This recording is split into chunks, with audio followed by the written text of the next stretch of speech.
when you notice, oh my gosh, there's anger here, if you can, give yourself a few minutes to sit with it and just let the anger be what it is. If it has a story to tell, let it tell the story. It's, don't try to push down and repress the anger in that moment. Let it move through your system.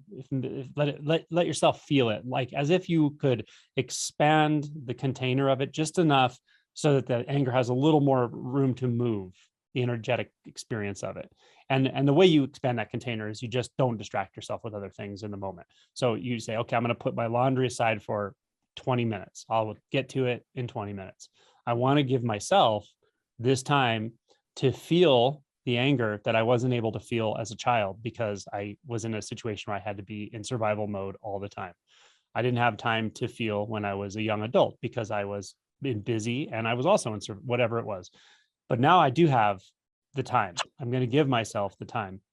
And you really give yourself the gift of the time and the space to feel it. And it won't always feel good, but it will feel like what needs to be felt. That's why it's breaking through. That when something's breaking through into consciousness that way, it wants your attention, is how I would interpret it. And it doesn't mean you're not willing to give your attention. It's probably more like you've just been in the habit of not giving your attention because we fear anger. Anger can be destructive, of course. We can take it out in ways and on people that maybe it's misdirected. But all of that happens from the repression of it, not necessarily from the fact that it's there in the first place. The fact that it's there in the first place is because your boundaries were violated. That's where anger comes from. So I would really just, in a very simple and practical act, just give yourself some time when it comes, and it'll come. That's the beautiful thing about emotions is you don't really have to go fishing for them. They come sooner or later. When they want to be expressed, when they want to be felt and acknowledged, they will come. So give yourself that space, give yourself 20 minutes and just sit. Put your attention in the body and see, okay, can I relax the body just a bit more? Even if it feels tense, whatever, just a little bit. Can I relax the mind just a little bit more?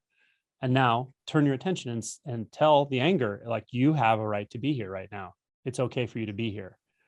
Whatever you need to feel. And it could even be writing something down. It could be like it needs almost a journaled outlet, like a narrative outlet. But the key to this, I think, is giving it permission to be here, and then kind of giving yourself permission to allow it to be here, and realize you're in a safe space when you create the safe space. And you're obviously at a place in your life where you know what boundaries are logically and practically. And so now that even though when you're in younger parts of your life where you didn't have situations where you could uphold the necessary boundaries because you were abused, essentially, but now you can do it for yourself. And then that anger can kind of unfurl a little bit. It can tell its story. It can just move a little bit more, and it tends to soften up a lot when we're not repressing it, pushing it down. And again, I don't think you ever chose to repress and push the anger down largely. I think it was just kind of came with the package.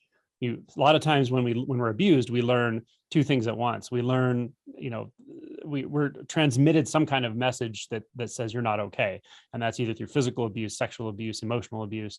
And then the other part of the message that's transmitted as, and pretend you are, and repress that.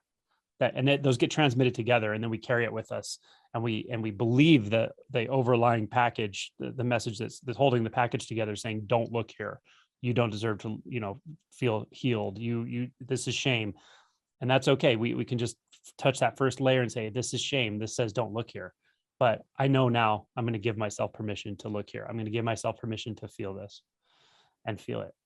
That's what I recommend. A very simple thing. Start there.